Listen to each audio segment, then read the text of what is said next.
Oke, kelihatan ya udah ya layarnya. Kelihatan, Kak. Udah. Oke, selamat malam teman-teman. Hari ini saya ingin bawakan tema yaitu apakah kita salah memahami Tuhan ya. Saya mengambil gambar yang di samping itu seperti kita berjalan di dalam tengah kegelapan dan juga membawa satu lentera gitu ya, lampu kecil yang bisa menerangi jalan kita. Tapi di dalam tengah kegelapan itu kita tidak mengerti ya. Dan mungkin juga dalam perasaan waktu kita mengikut Tuhan itu eh, kita malah mengalami masalah, kerjaan dan keluarga kita mengalami masalah. Kadang kita mulai berpikir gitu, ya, apakah kita salah bisa em, memahami Tuhan, ya. Nah, kalau kita berbicara tentang salah paham, ya, kesalahpahaman itu saya sering mikir gitu ya sejak dulu apa kira-kira sih bahasa Inggris yang bisa cocok kan dalam bahasa Inggris ada yang namanya misunderstanding, ada yang namanya misperception gitu ya.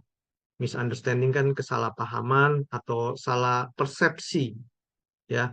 Nah, kalau misalnya kita bicara tentang salah paham gitu ya, salah pengertian. Itu kan artinya sebuah kegagalan untuk bisa memahami sesuatu dengan benar gitu. Ya, kalau misalnya kita berbicara tentang persepsi yang salah, itu kan satu pemahaman atau satu penafsiran yang salah. Nah, kalau kita melihat gitu ya, kalau saya cek gitu, arti kesalahpahaman itu bisa terjadi karena dua hal itu. Salah paham, misunderstanding, atau salah persepsi, ya. Akibat akibat persepsi atau interpretasi yang tentang sesuatu yang dilihat dari cara pandang yang berbeda gitu loh ya, atau tafsirnya berbeda. Dulu kan saya sekolah di Taichung ya, teman-teman saya kan kebanyakan orang Malang. Kalau kita di Jakarta, kita kan ngomong kayak misalnya makanan, makanan ketoprak ya. Tapi kalau mereka, saya nggak tahu, saya lupa-lupa inget gitu ya. Kalau mereka bilang bukan ketoprak, mereka bilangnya tahu tempe gitu loh. Ya, Gado-gado. jadi mereka berbicara tentang, halo, halo,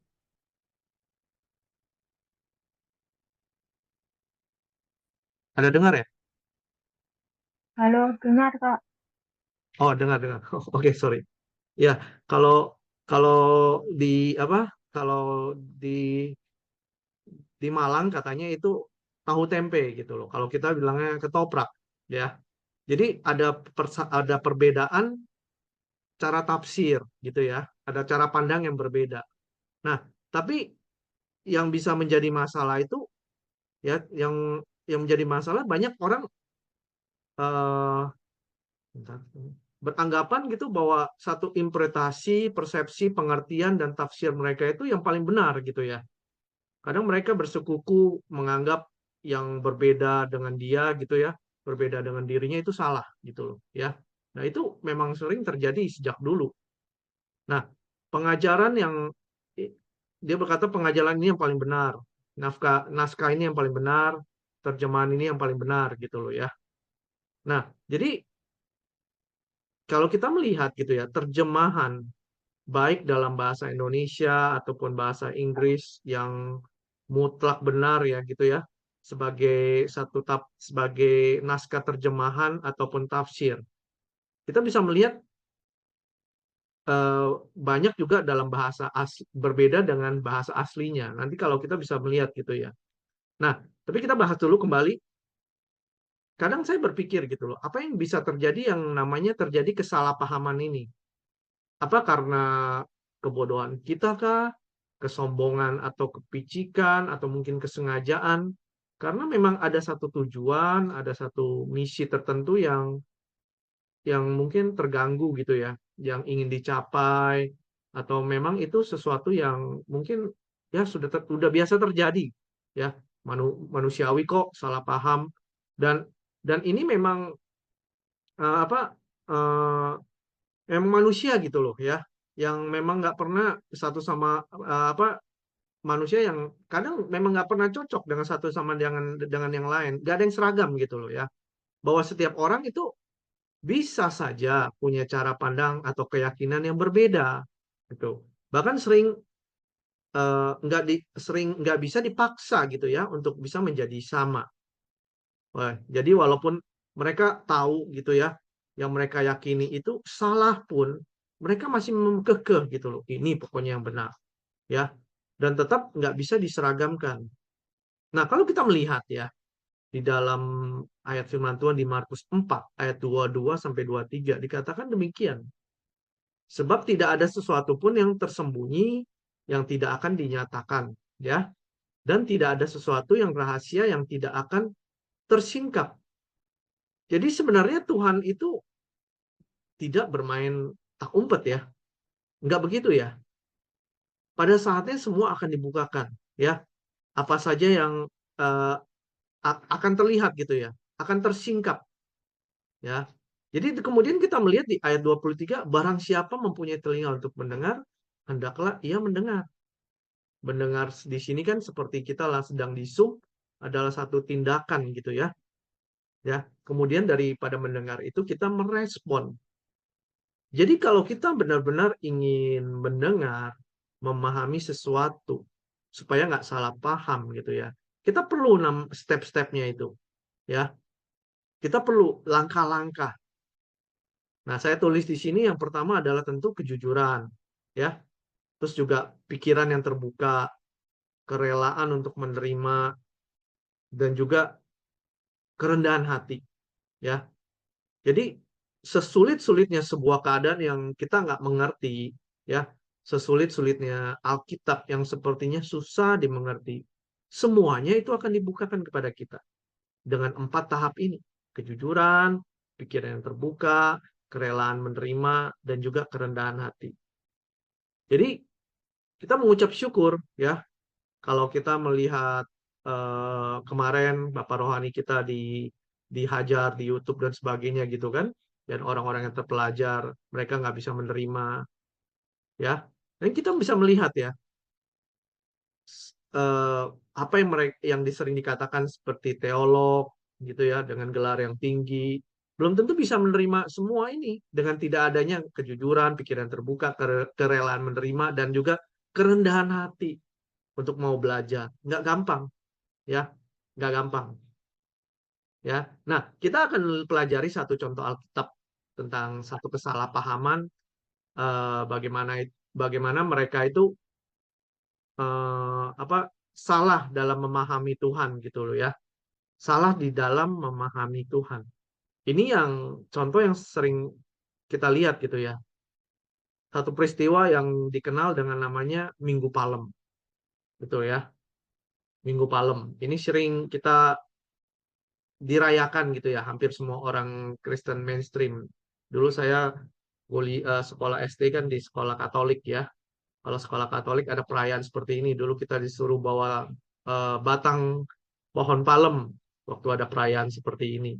Jadi Minggu Palem itu kan merupakan satu minggu yang diperingati sebagai pembukaan ya, sebelum memasuki satu pekan suci perayaan Paskah.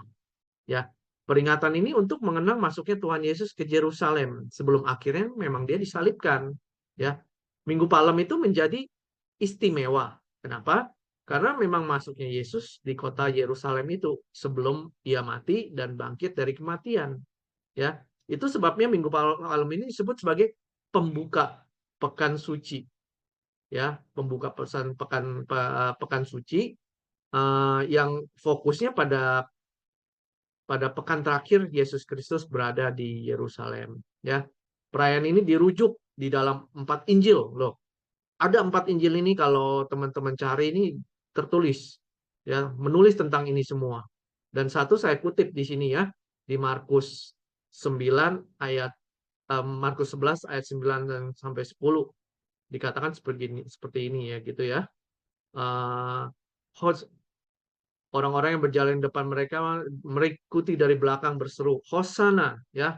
Diberkatilah dia yang datang dalam nama Tuhan. Diberkatilah diberkatilah kerajaan yang datang, kerajaan Bapa kita Daud. Hosana di tempat yang maha tinggi. Nah, tapi kalau kita melihat ya, kalau kita pelajari di 4 Injil, dalam hitungan hari, kelompok orang-orang Yahudi ya, yang ditulis demikian, itu langsung bicara sesuatu yang berbeda. Kalau teman-teman baca lagi di Markus 15 ayat 14, mereka berkata apa? Salibkan dia, betul kan? Berapa hari yang lalu mereka berkata Hosana, gitu ya, diberkatilah dia, gitu kan? Terus berapa hari kemudian mereka berkata kepada Tuhan Yesus, salibkan dia, gitu loh ya. Jadi keempat Injil menulis tentang ini. Tuhan Yesus itu masuk ke kota Yerusalem dengan cara yang unik. Ia menunggangi sebuah keledai kan, keledai yang muda yang belum pernah mengangkat beban. Nah, para murid-murid Tuhan Yesus mungkin berpikir ya, kok aneh sih? Kok Tuhan Yesus milih naik keledai ya? Ya, tapi daripada enggak sama sekali ya, oke lah. Para murid Yesus itu memberikan keledai yang diminta oleh Tuhan Yesus. Kemudian mereka menghamparkan jubah-jubah mereka di jalan yang akan dilalui oleh Yesus. Nah, perbuatan ini merupakan satu simbol gitu ya. Artinya mereka menyerahkan diri kepada sang raja. Nah, para murid Yesus ini menyambut gembira bahwa akhirnya nih Tuhan kita nunjukin ke orang banyak nih ya. Kan waktu itu di Yerusalem ramai sekali ya, bahwa dia adalah Raja Mesias ya. Dan orang-orang di sekitar Yesus, termasuk murid-murid Yesus sendiri, berpikir bahwa inilah Raja Mesias gitu loh ya, yang datang untuk membebaskan mereka, raja politis ya, yang segera membebaskan mereka ini dari penjajahan Romawi. Dan peristiwa ini dalam Alkitab Perjanjian Lama ditulis oleh Nabi Zakaria ya, di ayat 9-9 dikatakan, bersorak-sorailah dengan nyaring, hai putri Sion, bersorak-sorailah, katakan seperti itu ya, bersorak-sorailah hai putri Yerusalem, lihat rajamu datang kepadamu. Ia hai adil dan jaya, ia lemah lembut dan mengendarai seekor keledai beban yang muda. Ya, seekor keledai beban yang muda. Nah, para murid bergembira dengan peristiwa ini. Tapi kalau saja mereka ingat gitu ya, dengan apa yang pernah dikatakan Tuhan Yesus sebelumnya, mereka nggak seharusnya loh gembira. Apa sih yang tidak dikatakan, yang pernah dikatakan oleh Tuhan Yesus sebelumnya? Ada di sini. Di Lukas 18 ayat 31 sampai 33. Ya, Tuhan Yesus manggil ke-12 muridnya, lalu berkata kepada mereka, sekarang kita pergi ke Yerusalem, dan segala sesuatu yang ditulis pada nabi mengenai anak manusia akan digenapi. Sebab ia akan diserahkan kepada bangsa-bangsa yang tidak mengenal Allah. Ya, akan diolok-olok, dihina, ludai, dan mereka menyesal membunuh dia. Dan pada hari ketiga ia akan bangkit. Dan Tuhan Yesus sudah bicara tentang ini sebelumnya. Tapi murid-muridnya lupa, terlalu excited ya, senang. Ya. Nah, di dalam ayat ini kita melihat di Lukas 18 ini benar-benar berlawanan dengan keadaan Tuhan Yesus yang kita baca tadi dimuliakan di Yerusalem. Ya, setelah orang Israel itu mengeluh-ulukan Yesus sebagai raja, dia berteriak Hosana, ya, Hosana. Kalau kita melihat ya, Hosana ini juga menarik ya. Hosana bagi anak Daud. Diberkatilah dia yang datang dalam nama Tuhan, Hosana yang di tempat maha tinggi. Kata Hosana ini kita pernah diberitahu juga gitu ya. Hosana ini kan artinya Tuhan gitu, tolonglah kami. Ya, Tuhan tolonglah kami. Hosana itu kan kalau dalam bahasa aslinya kan dari kata hosa ya. Hosa itu artinya seperti menyuruh kepada Tuhan gitu loh. Jadi kita memerintahkan Tuhan untuk hosa, untuk apa? Selamatkan kami. Tapi kan nggak layak itu ya untuk memerintah Tuhan. Sepertinya menyuruh-nyuruh lah. Nggak layak gitu. Makanya di belakang ditambahin na, hosa, na. Ya, sebuah kata penghubung, hosana. Jadi artinya satu ungkapan yang sopan dalam bahasa Ibrani itu nah gitu ya. Artinya aku memohon kepadamu, selamatkanlah Aku memohon kepadamu, selamatkanlah kami. Ya. Nah, tapi kita bisa melihat ya, setelah pujian itu, setelah menganggap Yesus adalah juru selamat dengan kemuliaan yang diberikan kepadanya, Hosana mereka katakan gitu ya. Tapi di dalam hitungan hari mereka berteriak, salibkan dia. Jadi kalau kita berpikir bagaimana ini bisa terjadi? Kenapa gitu ya? Karena mereka memang salah memahami Tuhan Yesus. Ya kan? Yesus memang Mesias, tapi dia bukan raja politis. Ya. Sedangkan orang-orang Yahudi termasuk murid-murid Yesus sendiri pun berharap Yesus akan melakukan mujizat atau kuasa yang heboh gitu ya untuk bisa mengusir penindasan kerajaan Romawi secara politis. Itu yang mereka harapkan. Dan orang-orang banyak ini mengenal Yesus dengan mujizat yang dilakukan. Kalau kita ingat itu yang luar biasa, 5 roti 2 ikan kan, cukup untuk memberi makan 5.000 orang laki-laki. Ya, belum termasuk wanita dan anak. Ya, kalau misalnya dia bawa 5.000 orang laki-laki, bawa istri dan anak, kalinya 3 kan, 5.000 kali 3, 15.000. Ya kan? Belum lagi orang sakit disembuhkan, orang cacat bisa menjadi normal, yang buta bisa melihat. Jadi sampai di situ Tuhan Yesus memang memenuhi harapan mereka sebagai sang pembuat mujizat, ya. Jadi untuk bisa mengusir penjajahan Romawi, ya. Ini udah waktunya, ya. Apalagi dengan kalau kita melamar kerja kan namanya CV gitu ya. Tuhan Yesus mempunyai CV yang luar biasa.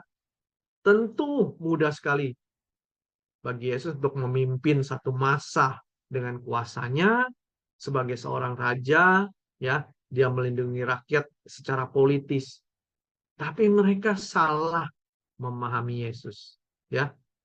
Tapi ketika mereka menganggap Yesus kok nggak melakukan satu gerakan sih, kok nggak cepet-cepet sih menggerakkan sebuah pasukan gitu.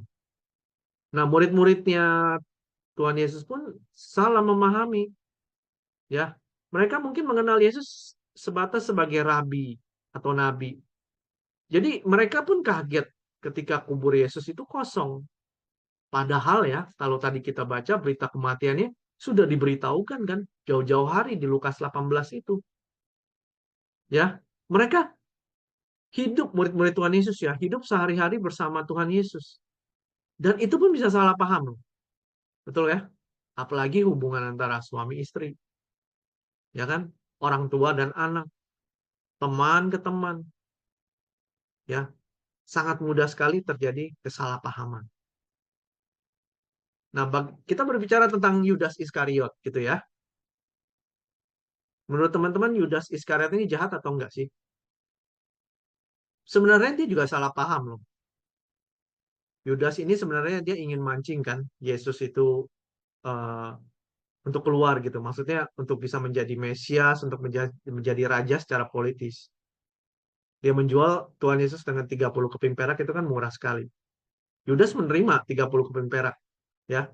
Bukan karena memang dia mata duitan, dia memang udah mata duitan sebelumnya karena sering mencuri ya kas gereja, kas yang dipegangnya. Tapi dia mempunyai rencana yang lebih daripada itu. Barangkali kalau misalnya ada satu pemicu trigger ya, ditangkap ditangkaplah Tuhan Yesus, maka Tuhan Yesus akan menunjukkan kuasanya. Langsunglah dilawan itu kekuasaan kerajaan Romawi. Jadi di sini pun Yudas Iskariot menaruh satu harapan yang besar pada Yesus. Ya, kita juga menemukan satu perubahan hati daripada Yudas Iskariot ini yang menyebabkan dia menjadi seorang pengkhianat. Kenapa itu? Kira-kira teman-teman tahu kenapa dia bisa menjadi pengkhianat? Karena dia kecewa, ya, kecewa. Kecewa ini karena mereka memang tidak mengenalnya secara benar. Karena mereka salah memahami Yesus. Jadi kita harus hati-hati dengan rasa kecewa. Ya, rasa kecewa membuat berubah drastis dari Hosana menjadi apa? Salibkan dia. Tadi kan dari Hosana menjadi salibkan dia. Ya, kekecewaan hati orang-orang Yahudi ini tercermin dari sikap Yudas Iskariot yang menjadi pengkhianat. Teman-teman pernah merasa kecewa? Ya, hati-hati ya. Kita harus menjaga hati kita. Misalnya kita menunggu jawaban doa, kok nggak dijawab-jawab ya? Capek menunggu sampai kecewa. Makanya banyak orang, orang Kristen pun akhirnya, ya udahlah, saya pergi ke dukun aja, ya kan? Lebih cepat tanya ini itu. Jadi kalau kita masuk dan mungkin sudah masuk dan ada benih-benih seperti ini, kita harus mulai berdiam diri. Kita banyak berdoa, memohon petunjuk Tuhan secara terus-menerus. Ya, kekecewaan kita yang mungkin ada itu mungkin hanya salah paham saja. Ya, mungkin permintaan kita dalam doa itu bukan sebuah kebutuhan, tapi keinginan semata. Jadi hati-hati dengan kekecewaan. Ya, kita pun berpikir Allah itu pasti bermujizat ya, melakukan mujizat.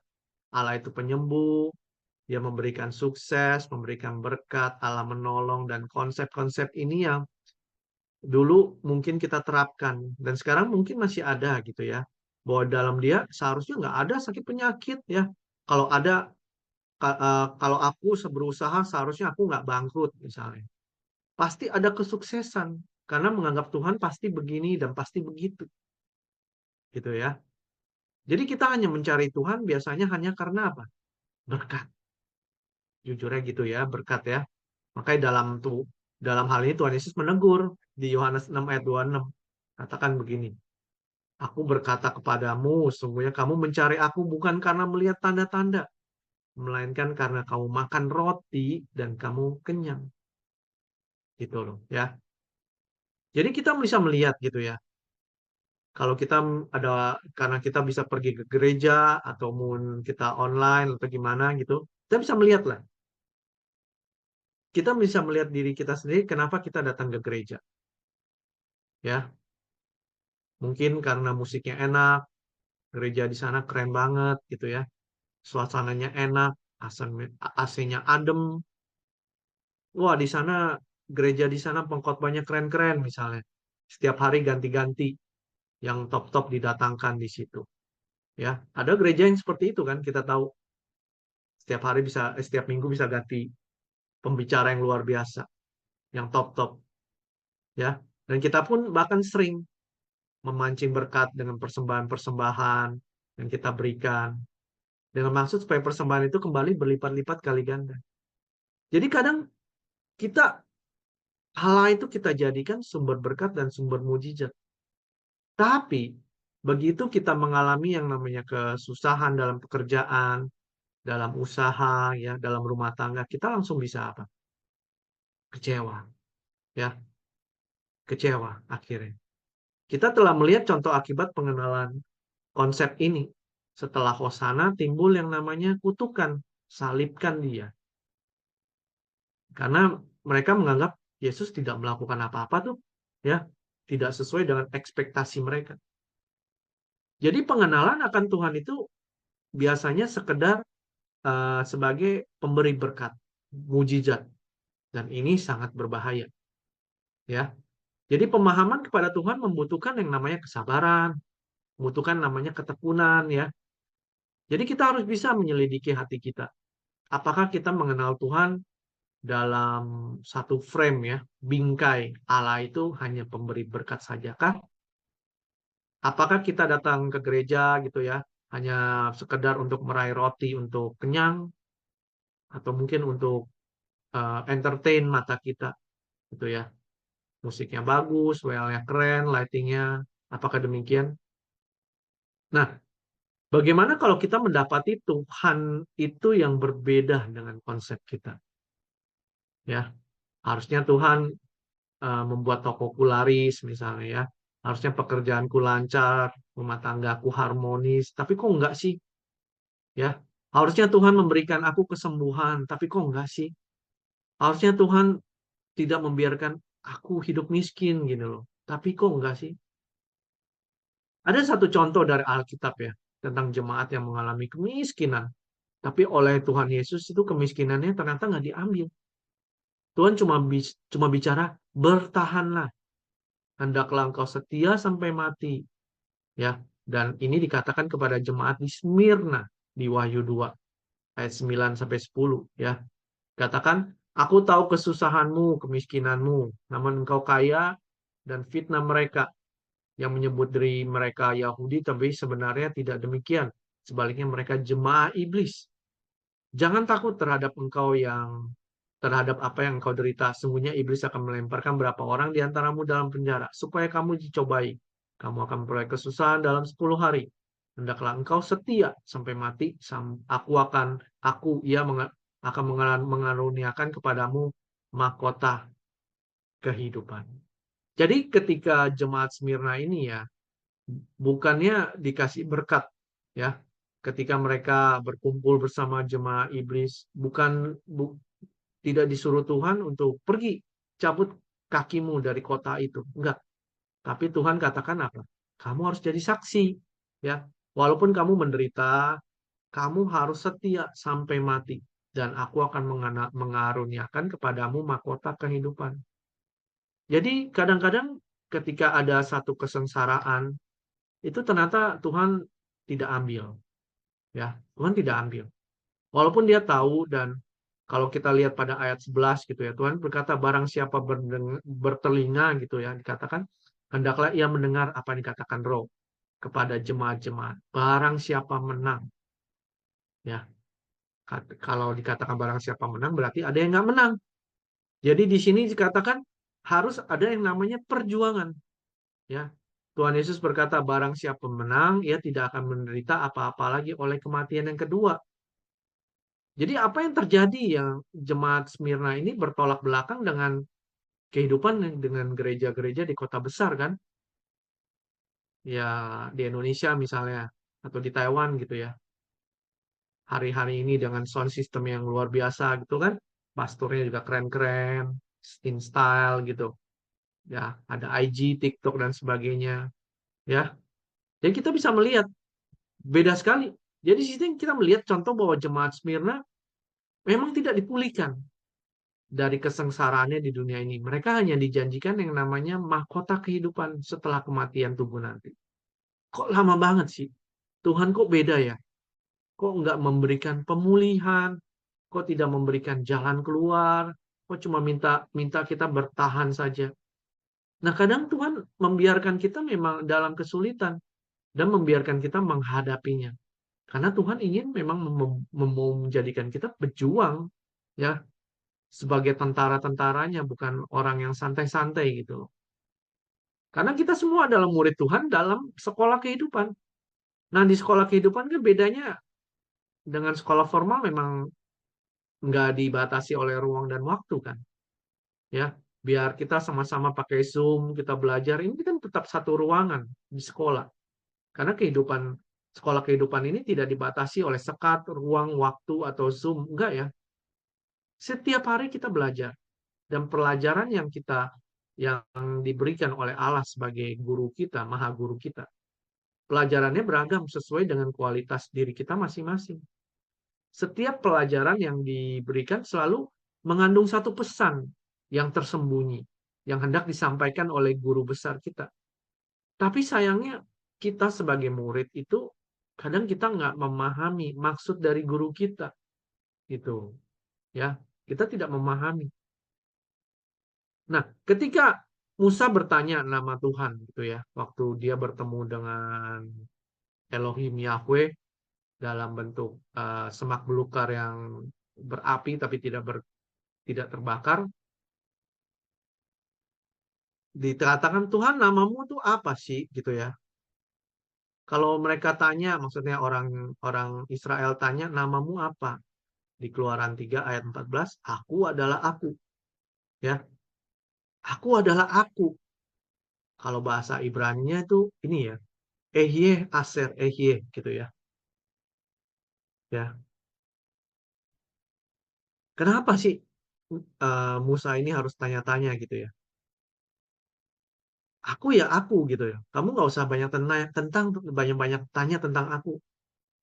Nah, tapi di dalam EY Asyir EY ini yang diucapkan pertama kali kepada Musa, ini adalah kata pembentuk daripada YHWH, Yod, Hewohe itu gitu ya, yang berasal dari kata haya ini. Kata dasarnya artinya ada, ya.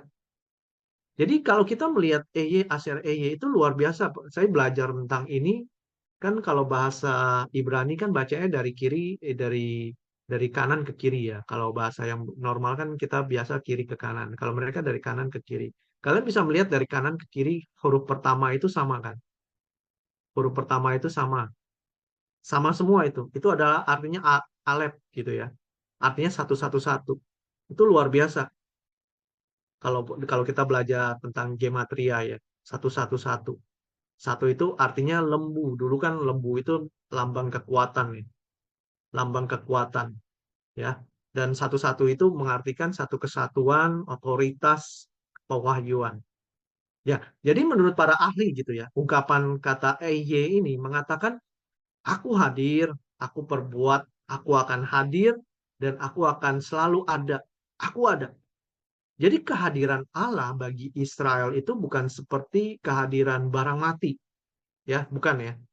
Tapi satu kehadiran yang di dalam perbuatannya umatnya tuh akan mengenal dia. Ya, di dalam kehadiran Allah kita mengenalnya. Ya, dari dalam kehadiran Allah kita mengenalnya. Jadi ketika mengenal Tuhan, ya kita nggak boleh punya konsep Tuhan mesti begini atau Tuhan mesti begitu.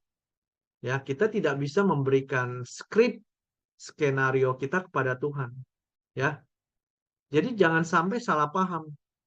Di kitab Yesaya katakan kan, rancanganku bukan rancanganmu, jalanku bukan jalanmu, bukan kita yang tentukan.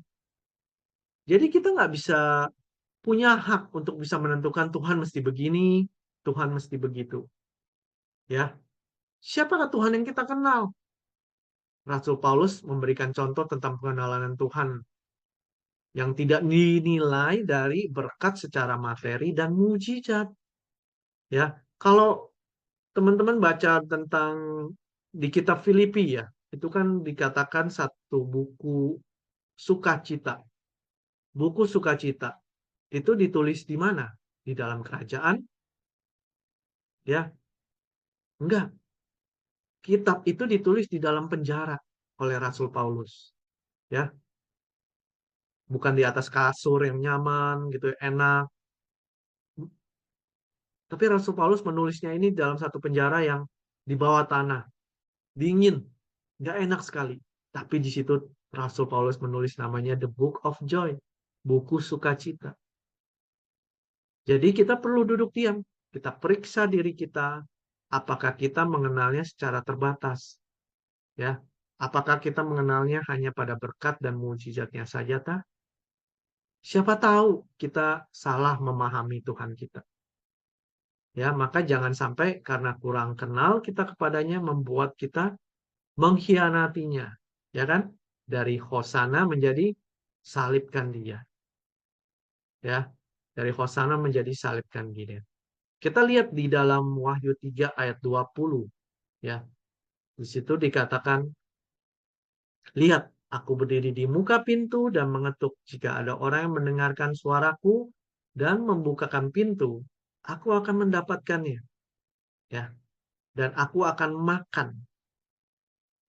Kata makan ini dalam bahasa Yunani-nya itu adalah depneo, itu adalah supper, artinya makan malam bersama-sama dengan dia dan dia bersama-sama dengan aku, ya. Jadi di sini di Wahyu 3 ayat 20 ini diartikan adalah satu Tuhan yang sangat sopan. Dia tidak pernah memaksa, dia mengetok dulu. Ketika dia ketok pintu, kita mendengar, dia menunggu pintu itu dibukakan. Dan ketika pintu itu dibukakan, barulah dia masuk. Artinya apa? Di sini Tuhan itu senantiasa menyediakan waktu buat kita untuk bersekutu dengan jamuan makan malam yang akrab. Ya, kalau misalnya makan pagi kan kita terburu-buru ya. Orang pagi makan pagi beli makan pagi itu pasti buru-buru karena mau kerja, mau ada kesibukan. Demikian juga dengan makan siang. Nah, makan malam ini kan berbeda gitu ya. Kita bisa santai, berbicara, ngobrol. Nah, ini yang ditawarkan oleh Tuhan Yesus. Yuk, kita makan malam yuk. Kita ngobrol yuk. Ya, dengan pengenalan semacam ini kita akan lebih mengenal dia. Supaya kita tidak menjadi salah paham. Ya, tapi sering kita tidak memiliki waktu ya. Seperti gambar yang saya berikan, kita lihat gambar di belakang Tuhan Yesus, orang itu sedang menonton TV. Karena kesibukan kita, ya. Kadang kita tidak memberikan waktu. Tuhan tawarkan, yuk, mari makan malam, aku mau ngobrol dengan kamu. Tapi kita sibuk, ya, dengan banyak berbagai hal. Kita tidak menyediakan waktu yang terbaik untuk dia. Akhirnya kita tidak mengenalnya dengan baik. Jangan sampai perkataan Hosana ini berubah menjadi salibkan dia. Karena kita nggak mengenalnya dengan baik. Tapi dengan pengenalan yang benar, ya bersama dengan satu jamuan makan malam yang indah, suasana ini membuat kita semakin bisa mengenal dia. Siapa sih Allah kita? Bagaimana sih cara berpikirnya Allah kita ini? Apakah situasi yang aku hadapi ini semua dalam rencananya, ya? Atau apakah aku berdoa sesuai dengan kehendaknya atau keinginanku sendiri? Jadi dari sini kita belajar, ya. Jangan sampai kita salah memahami Allah kita. Amin. Terima kasih. Terima kasih, Kong. Silakan siapa yang mau bertanya? Persilakan. Atau yang mau sharing? Persilakan. Pak Adi, kalau mau sharing, Pak. Halo, menginginkan cerita lagi mulai. Siapa yang mau sharing? Aku mau bertanya, persilakan. Saya dulu deh. Ya, silakan. Malam ini yang saya dengar ya dari Pak Jason gitu ya, itu juga mengenal Tuhan gitu ya. Itu juga terjadi dalam kehidupan saya pribadi gitu. Ya, namanya juga Kristen dari keturunan ya, Kristen dari lahir. Cuma Kristen KTP gitu. Nah, seperti tadi Ko Jason bilang gitu ya, mengenal Tuhan itu bagaimana gitu ya. Kalau aku tuh pengalamanku dulu waktu mengenal Tuhan, apalagi waktu di Indonesia gitu ya, banyak gereja yang aku masukin gitu ya, yang aku datangin gitu. Terus kebanyakan dari gereja-gereja yang aku datangi gitu ya, mereka itu selalu mengajar tentang apa berkat jasmani gitu. Jadi sudah terbiasa kalau dalam doa atau apa meminta gitu ya, pasti mintanya selalu berkat-berkat jasmani gitu, nggak pernah meminta berkat-berkat rohani gitu. Terus kalau misalnya saya meminta kepada Tuhan gini, gini, gini, gini gitu ya, terus kayaknya menunggu jawaban Tuhan itu kok lama banget gitu, kok nggak ada jawaban gitu. Ya udahlah, aku bilang cari jalan pintas saja. Seperti Ko Jason bilang gitu ya, menunggu jawaban Tuhan itu terlalu lama ya kita lari ke dukun atau apa ya enggak sih, aku sih nggak lari ke dukun, cuma maksudnya ambil jalan pintas kayaknya Tuhan nggak jawab-jawab doaku. Sebab dalam kekristenan yang aku pelajari selama ini gitu ya, sebelum mengenal suara kebenaran gitu ya. Pokoknya apa aja kita minta sama Tuhan. Seperti kan ada ayatnya di Matius 7 ayat 7 sampai 8 itu, mintalah maka akan diberikan, ketuklah maka pintu akan dibuka. Jadi aku pakai ayat ini dalam kehidupanku sebagai seorang Kristen gitu. Jadi ya seperti kayaknya malam ini yang ke Jason ajarin itu pribadiku masa laluku gitu. Jadi terbuka pribadi masa laluku semuanya begitu. Waktu aku mengikut Tuhan, kayaknya aku tuh nggak benar-benar mengenal pribadinya gitu.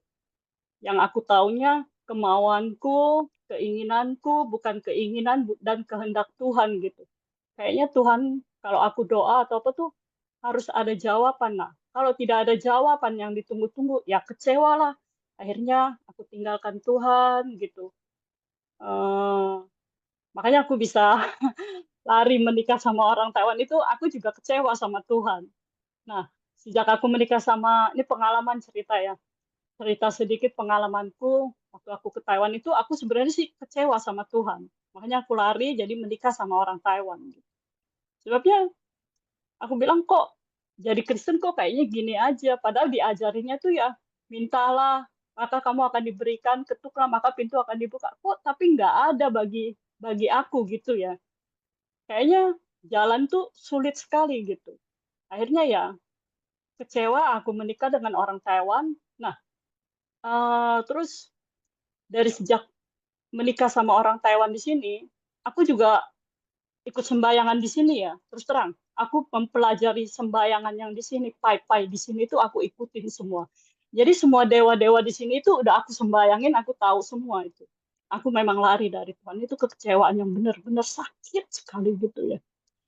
Tapi di suatu saat itu kayaknya Tuhan tegur aku kembali gitu. Dalam mimpi gitu ya, Tuhan tegur, kamu harus kembali ke jalanku. Aku mengasihi kamu, kamu harus kembali. Waktu aku mimpi begitu ya, kayaknya aku bangun dari tidurku, bangun dari mimpiku. Eh, terus aku bilang, Tuhan gimana caranya aku bisa kembali? Gitu. Gimana caranya aku bisa bertobat? Karena aku tuh udah bersalah, udah berdosa gitu. Aku sudah menyembah ilah yang lain gitu. Dan sudah aku pelajari semuanya dengan dalam. Tuhan bilang, kamu bisa kembali, coba kamu kembali. Akhirnya Tuhan kembalikan aku, terus ya cuma masih waktu Tuhan kembalikan aku ke jalannya gitu ya, ya cuma masih sama lah seperti dulu. Cuma kayaknya rasa kecewaanku tuh udah agak dari 100% itu mungkin sudah berkurang sekitar 50 atau 60% gitu. Jadi 40%-nya itu masih tersisa bagiku gitu ya. Sebagai Kristen masih kecewanya itu sama Tuhan gitu. Nah, terus di sini juga aku menemukan gereja yang akhirnya ajarannya juga kayaknya sama aku pelajarin di Indonesia gitu loh. Beruntung ya, waktu aku dengerin khotbahnya Pak Eres, nah itu juga melalui seorang teman sih. Teman kasih aku, coba kamu dengerin khotbah ini. Ah, nggak mau khotbahnya tentang apa itu, 66. Nah, itu waktu itu si Pak Wikno yang bawa gitu. Aku belum mengenal Pak Eres, cuma aku mengenal Pak Wikno gitu. Khotbahnya tentang 66 gitu. Temanku bilang, kamu pelajarin, kamu dengerin, nggak apa-apa gitu. Nah, dari Pak Wikno itu, aku pelajarin dari Pak Wikno, nah kemudian aku kenal dengan Pak Eras gitu. Nah, dari situlah aku benar-benar baru tahu bahwa aku ini, wah, aku salah. Aku bilang gitu, Tuhan, aku bilang aku salah, aku minta ampun. Itu aku benar-benar minta ampun. Gitu. Sampai Tuhan bilang, sampai suatu malam itu ya, kejadiannya udah lama juga, udah sekitar 3 atau 4 tahun yang lalu. Nah, Tuhan tegur aku di situ. 3 kali suaranya seperti Tuhan panggil waktu seorang muridnya bilang, apakah kamu benar-benar mengasihi aku? Sampai 3 kali dia panggil aku. Wah, itu suaranya benar-benar jelas. Itu pengalaman aku dengan Tuhan. Dengan waktu Tuhan panggil begitu ya, aku tuh nangis, benar-benar nangis gitu. Aku bilang, ya Tuhan, aku benar-benar mengasihimu. Aku minta ampun semua atas dosa-dosaku semua. Wah, waktu itu Tuhan benar-benar jamah aku, jamah, benar. Nah, dari situ aku mulai bertobat, bertobat terus aku mempelajari firman. Yang namanya Alkitab itu, dari aku Kristen ya, dari aku gadis sampai aku bawa ke Taiwan ini, itu Alkitabnya masih bersih, bersih, rapi. Tapi sejak aku mengenal suara kebenaran, sekarang Alkitabnya udah banyak coret-coretan. Alkitab 20-30 tahun masih bersih, nggak pernah dibuka. Nah, sejak aku mengenal suara kebenaran, baru Alkitab itu aku buka, aku pelajari semuanya. Puji Tuhan, Tuhan ubah semuanya. Itu aja sih pengalamanku dengan Tuhan. Terima kasih. Terima kasih, Sehlan. Ada yang lain? Pak Adi, Kak Bolole atau Mbak Wina? Ya, ini aku juga mau sharing ya. Sebenarnya aku mau jujur aja ya. Waktu aku kan orang Islam ya, waktu aku mau ke Taiwan itu sebenarnya saya kan kalau kalau bilangnya kalau di Taiwan itu kan nggak apa kalau untuk orang Islam kan sulit ya apa kan nggak boleh makan apa, nggak boleh makan babi, nggak boleh makan apa. Nah, waktu itu aku jujur aja sebenarnya udah kecewa ya sama Islam ya. Lihat apa situasi orang-orangnya aku gimana, saling apa. Ya ini lah kayak perang aja lah. Ikut biasanya kalau kiai kan biasanya suruh ini kamu kalau mau ikut perang di sini kamu mati syahid kalau gimana gimana. Kok ini sih ajarannya? Aku pokoknya udah kecewa lah. Terus juga karena ayah aku sendiri yang jadi mubalik kok perilakuannya kok sama ibu aku sama keluarga nggak baik. Pokoknya banyak lah kekecewaan juga masa lalu saya ya. Terus aku ke Taiwan kan tujuannya mau cari perbaikan hidup. Nah, terus waktu itu pikiranku gini, aku mau jadi orang Kristen aja lah. Kalau orang Kristen kan boleh makan babi. Waktu itu pikiranku jelek lah. Tapi jujur aja. Enggak, aku terus ikut kan waktu diproses itu aku nggak bilang agamamu apa Kristen, aku bilang gitu aja. Aku nggak kenal loh itu namanya Yesus apa enggak. Enggak, pokoknya aku Kristen gitu. Aku pokoknya bisa makan, enggak perlu harus apa bertentangan kan kalau orang kesini kan makan babi ya. Ya udah aku ikut-ikutan aja. Terus di sini juga masih ada pokoknya namanya juga Kristen Kristen ya aku nggak kenal sama sekali. Terus kalau ditanya orang kamu agama Kristen kamu percaya sama Yesus? Iya percaya Yesus itu aja. Lah terus mungkin karena ini ya akan aku namanya juga nikah itu kan perbedaan pendapatku kan mesti ada ya. Untuk sampai pada tahap apa saling memahami ku kan butuh waktu. Waktu proses saya itu jujur aja panjang banget. Terus aku itu dulu kompensasiku kemana ya? Ini aku belakang aja. Saya itu seorang perokok, perokok berat. Sehari bisa sampai 3 bungkus saya habis. Bahkan saya sampai rusak. Terus saya juga peminum. Kalau saya udah stres sama suami saya, sama keluarga saya minum, saya ngerokok.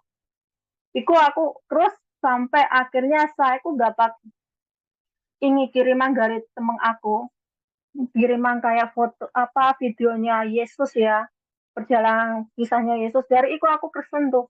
Terus aku cari, akhirnya ya ini aku ketemu sama Mormon, tapi kecewa lagi, kok orangnya kayak ini.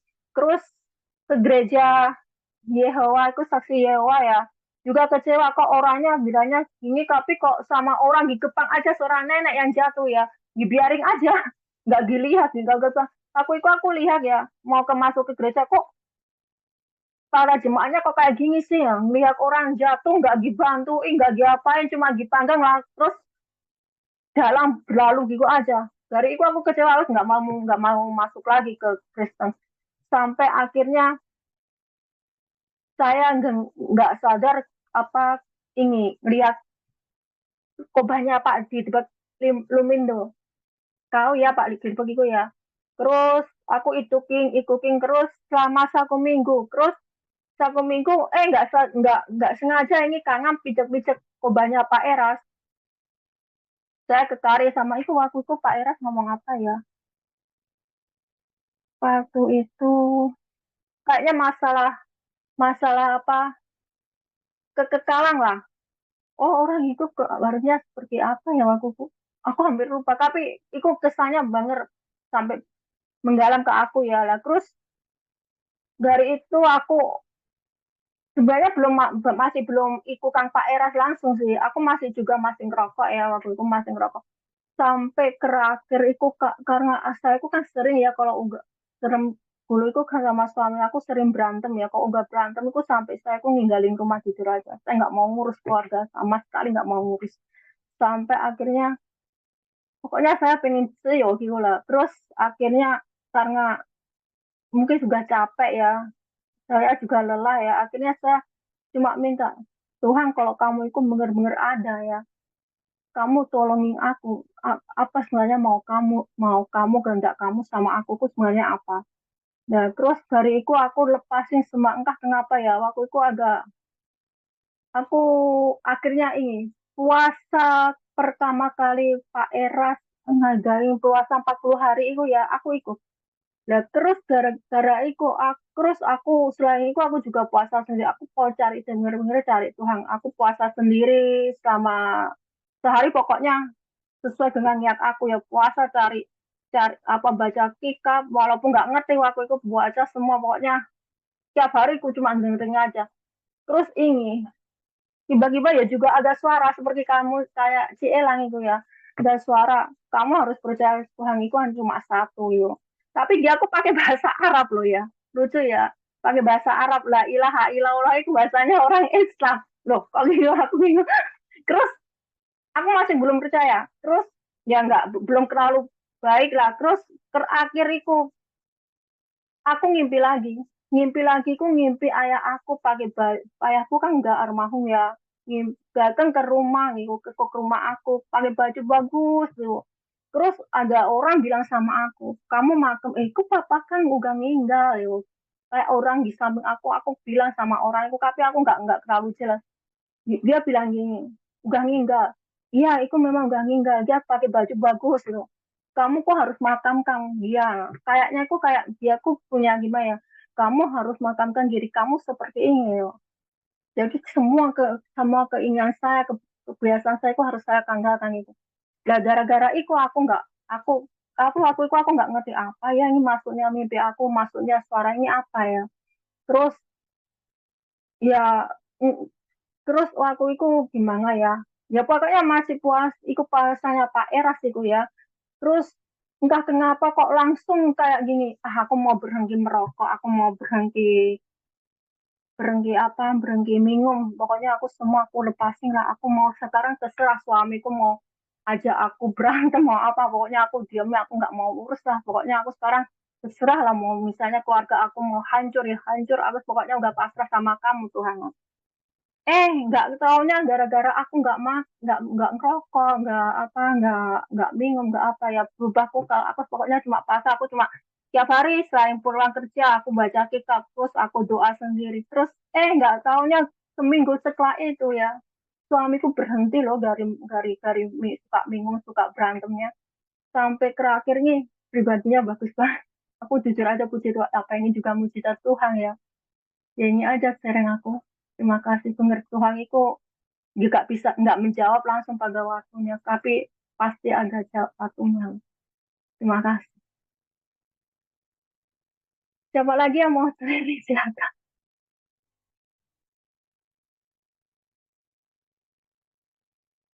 Pak Adi Oh nggak iya, sharing Pak aku mau tanya sebentar deh. Coach Jason, kenapa ya? Ya, Berapa malam yang lalu, ini udah kedua kalinya nih. Aku tuh mimpi gitu. Kayaknya apa? Roko itu berperang dengan iblis gitu loh. Itu sudah terjadi hmm. dua kali. Apa maksudnya ya? Waduh, aku tidak tahu juga. Harus ditanyakan langsung kepada Tuhan itu.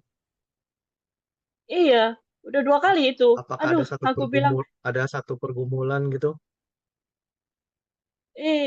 dua kali sih itu berperang terus dengan iblis itu dua kali sampai nyebut dalam nama Tuhan Yesus darah Yesus terus sampai sampai apa suaranya tuh kenceng banget gitu sampai sampai anakku tuh bangunin mah bangun mah kenapa mah gitu. Hmm, Nah, terus waktu itu juga ya aku pernah cerita sama Kak Ana gitu ya dalam doa itu ya kayaknya rohku tuh terangkat gitu. Itu juga terjadi dua kali. Jadi takut. Nah, sekarang ini dua kali juga pengalamanku itu berperang melawan roh-roh jahat gitu. ya. Siapa tahu nanti dipakai oleh Tuhan untuk itu bagian pelepasan jalan. Jadi takut sendiri tau. Satu pengalaman ya. Iya, maksudnya ada pengalaman apa supernatural gitu. Aduh, aku bilang kok Hmm, kenapa aku bilang Tuhan kok begini? Aku bilang gitu. ya. Dibawa dua kali Mungkin Tuhan dalam sedang peperangan mempersiapkan. melawan iblis.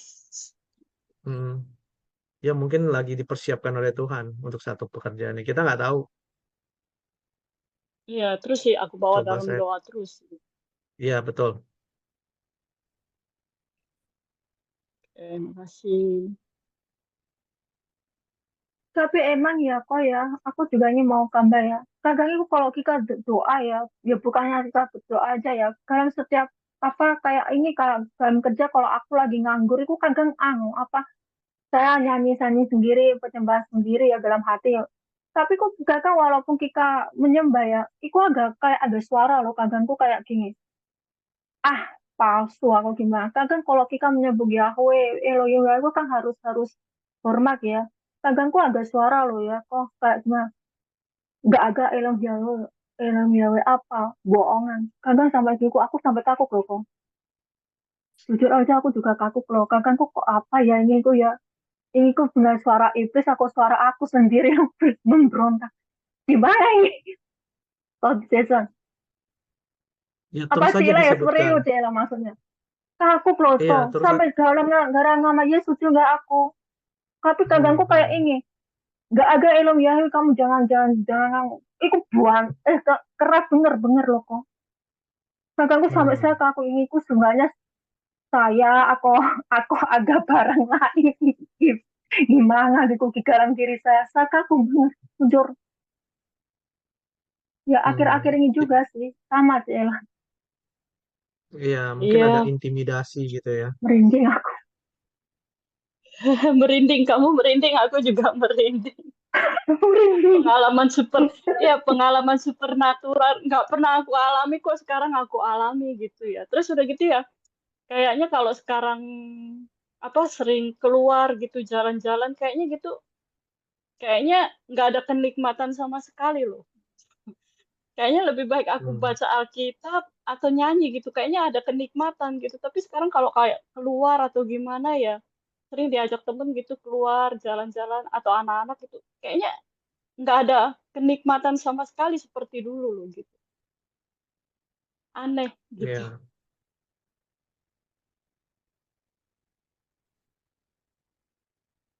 cita rasanya kan berubah ya. Pelan-pelan akan diubahkan. Iya, kayaknya udah nggak berasa kayak seperti dulu gitu kalau jalan atau gitu kayaknya menikmati gitu loh. Tapi sekarang kayaknya nggak ada yang bisa dinikmatin lagi. Kayaknya dilihatnya kayaknya kok gini-gini aja gitu. Sepertinya Ya. mau membuang dunia gitu. Pak Hadi ketawa terus, ayo Pak Hadi. Oh iya, mantep. Ini namanya kakak rohani nih, Ibu Lisa sama Cialan nih, mantep. Yang saya mau tanya sama aku Jackson tuh ya, bagaimana membangun katanya memahami Tuhan ya sama relasi dah begitu ya.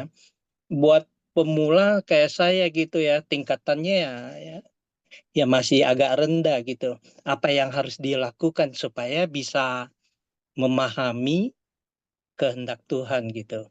Ko Jason. Ya, itu juga masih dalam pergumulan kehidupan saya juga gitu ya. Kan kita tidak berhenti belajar ya, tidak berhenti bertumbuh untuk bisa mengenal dia lebih lagi. Nah, kadang semakin kita naik gunung itu ya, memanjat gunung, angin kan semakin kencang, betul ya? Semakin kencang, terus juga makin sulit lah pastinya. Seperti oksigen, kalau misalnya kita pernah melihat orang-orang yang manjat gunung Everest gitu, yang tertinggi itu kan, oksigen makin tipis di sana kan. Jadi semakin sulit, semakin kita memanjat ke atas, akan semakin sulit. Dan dan kita Tuhan pun tahu dengan porsinya kita gitu ya. Kemampuan kita tidak akan dipaksakan di mana anak misalnya umur 5 tahun harus mendapatkan pendidikan seperti anak SMP atau SMA tuh nggak mungkin. Tuhan tahu kemampuan kita ada di mana. Tapi dimanapun kita tingkat kerohanian kita di mana itu yang paling penting itu menurut saya tuh kita tetap harus bisa pertahankan terus gitu loh ya. Seperti Bu Lisa daripada Cialan juga gitu ya. Saya tahu kuasa kegelapan itu tidak akan berhenti bekerja gitu ya. Tentu dengan arah kita seperti Pak Eras yang berjalan ke arah yang tepat, pasti kita tidak akan maksudnya ditinggalkan diam oleh kuasa kegelapan ya. dia pasti akan terus seperti salah satunya eh, seperti bersuara seperti itu, ya, bilang Elohim Yahweh tidak ada dan sebagainya. Nah, itu merupakan saya pikir kuasa kegelapan itu bekerja gitu ya. Karena dia tahu memang waktunya juga singkat, ya. Dia tidak ingin ada orang-orang yang bisa menyerupai seperti Tuhan Yesus, ya. Nah, dari seperti Pak Adi pun sama gitu ya, jangan pernah berhenti untuk bertumbuh karena dalam satu tingkatan dulu saya juga pernah mengalami dalam satu tingkatan nanti akan ada satu waktu sepertinya mengikut Tuhan itu ada kebuntuan gitu ya.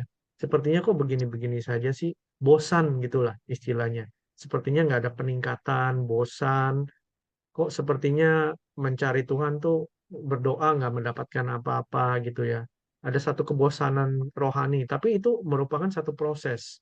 Gimana kalau nanti Pak Hadi bisa melewati gitu ya, itu akan ada satu terobosan yang terbaru di dalam kerohanian Pak Hadi gitu.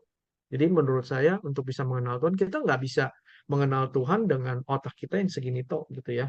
Nggak cukup karena Tuhan kita, Allah kita luar biasa ya.